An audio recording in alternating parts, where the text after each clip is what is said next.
Here it is at last, the Helios Tarot forecast for the month, or Tarot Horoscope drawn specifically for your astrological zodiac sign. I'm B.R. Newman, in case you didn't know that already. Check out my website, iamhelios.com, through the link below, and consider everything that I have to offer there. Consider signing up to receive any number of the personal readings that I offer, or consider signing up to take a course. The choice is yours. There's a lot to explore there. Also consider checking out Annie Botticelli's Storyteller forecasts to see the astrological side of everything you're going to see here. It's fascinating, I promise. So, okay, I guess we'll just jump right into it. Okay, Aries, here it is, your 5-card tarot spread. Now this is a kind of condensed Golden Dawn spread, which uses 15 cards. Well, in this case, we have 5. A central theme, 2 dimensional timeline options, a past section, and a fate section. In your central theme, you have the 5 of Swords. Now this could at first glance seem problematic, but let's just not get ahead of ourselves here.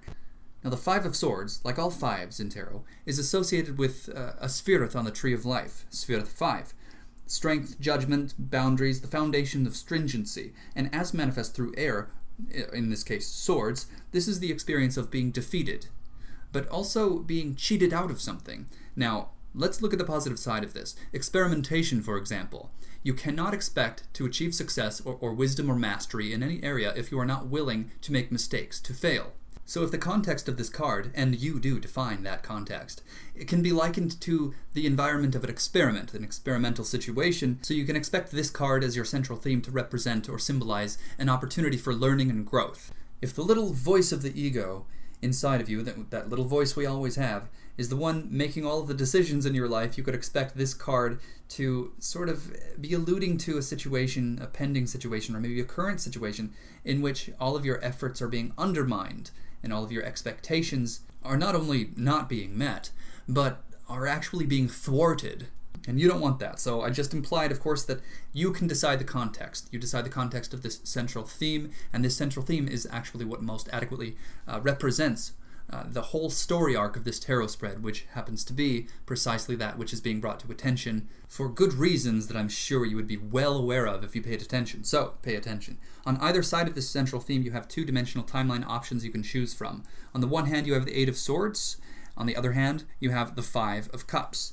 So here, again, considering the nature of these 2-dimensional timelines, this could, at first glance, seem quite daunting, quite challenging, but let's not get ahead of ourselves. On the one hand, the 8 of Swords, like all 8s in tarot, is associated with Sphirith 8, or Hod, on the Tree of Life. Now this is action taken from acceptance or surrender. So as manifest through air, as manifest through swords, as a continuation of your central theme, the 5 of Swords, the 8 of Swords is actually a kind of interference that is consistent and constant enough that it eventually inspires you to disengage, step back, try something new, take a different course of action entirely. The emphasis here is not on the drama of the interference at all. Just as the emphasis of the defeat card in the 5 of Swords was not on the act of being defeated, but rather the learning experience. So in this case, the interference is serving a purpose. If you take this path of the 8 of Swords, you'll know it, probably right away, because something will be interfering with your process immediately, telling you quite clearly, this is not the path for you. And the element of interference would likely continue, or certainly continue, until you finally stepped back and surrendered. So, you choose the dosage. You choose the dosage of the annoying element, whatever that might be. So this is of course implying that the learning experience inherent in the 5 of Swords actually would need to continue for it to be solidified in your mind, or in your circuitry, in your muscle memory, whatever you would like to call it. So the 8 of Swords is really a direct continuation of the defeat of the 5 of Swords. Sometimes you just have to have something happen a few times for you to be really certain and to feel really secure about moving on to a different approach. And then perhaps starting over from scratch. Sometimes we need a little more incentive to toss everything that isn't working for us out the window. So let's consider the other path, the 5 of Cups. Well, the 5 of Cups, like all 5s in tarot, are associated with the Gebura, again, just as the 5 of Swords. In your central theme is associated with the same Sphirith. And this again has to do with the foundation of stringency. There's some kind of temporary blockage or temporary obstacle that presents itself in order to inspire motivation to build up potential energy to then break down that blockage or transcend that blockage and then be thrust forward through similar obstacles effortlessly in the future. Learning experience, very simply. So here we have yet again another continuation of the 5 of Swords in your central theme. Here, this is manifest through water. So Gebura, the learning experience, then is channeled through the element of emotional energy. In this case, this is the experience of disappointment. So on both of these dimensional timelines, you have the experience of the experiment going wrong more than once. So you can expect that to happen. However, it is essential that you choose the context of this. The assumption is that this is an experiment. This is some kind of laboratory environment. Your life right now is serving that purpose. So don't be afraid to fail. What's coming to mind here, you may or may not be familiar with Elon Musk, the founder of SpaceX, Tesla, Solar City, and others to come, I'm sure. One of his foundational assumptions in pursuing these incredibly lofty ambitions is that there will be failures, and these failures are actually necessary. Like in any laboratory environment, you have to be willing to experience failure and know that you are essentially impervious in this area. This is not going to destroy you. This is not going to end you. So with a little willingness to accept the fact that you don't have all of everything figured out will get you a long way in your pursuit of having all of everything figured out. So you could say that flawless or perfect design is merely the product of the transcendence of many imperfect designs. And if your expectation is perfection from the get-go, and if you are not willing to endure the experience of failure, flawless or perfect design cannot have the environment it requires to blossom into the reality of its own being. So yes, you are enduring some challenge right now, the key word being enduring. You're learning, growing, and perfecting. If you would like to hone in on a greater level of specificity, consider the areas of your life that you are experiencing challenge. You have a feeling of being defeated, and you can see that that is the area of your life that is going to then be extrapolated out through time into one of these two-dimensional timelines, so you can expect a continuation of the same kind of defeat you are having currently. So, in a sense, it really is kind of up to you to figure out what this is all talking about.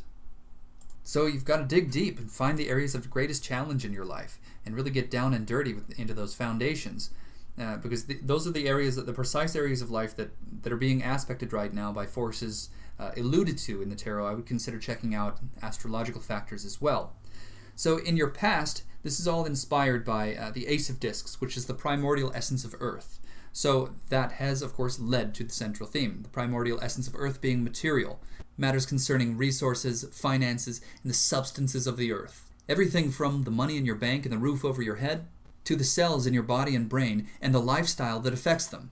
So this card in your past is quite possibly making it even easier for you to get more specific about what this is all talking about. Now, what this is leading to is perhaps the most important thing. The most bright ray of hope here at the end of the tunnel is the Aeon. And this is literally the light at the end of the tunnel. The Aeon is about opening up into a whole new way of living, stepping through a doorway into an entirely new paradigm. The Aeon always implies, especially in the Fate section, incredible levels of transformation and growth and learning. So as I said in the beginning of this reading, let's not get ahead of ourselves. This is why, because it's all leading to something really good. Amazing clarity is coming, an aha moment, So all of the work you're doing and all of the work you're going to continue doing is worth it. All of the failing, all of the interference and disappointment is leading to something. It's an experiment. It's a laboratory, really. You are in a laboratory environment, whether you can recognize that immediately or not. It may not be the most exciting environment, especially if you don't even know that it's for a specific cause, especially if you remain unaware of the conditions, especially if you remain unaware of the objective, I should say. So once you reach that aha moment, it all becomes worth it. The experience of finally grasping even a simple concept can shift everything for you. Ideas are powerful things. So you'll get there. You'll get the idea. And that about wraps us up. So thank you so much for listening to this. Check out my website at the link below, IamHelios.com. Consider everything that I have to offer there. I'm offering readings right now. We can go so much deeper, take this so much further, taking a vast wellspring of resources into account. Of course, astrology and tarot, the I Ching, the Kabbalah, and cutting-edge science. There's so much to consider, and you can take this so far and do so much with it. So I'll leave you to it. Thank you so much.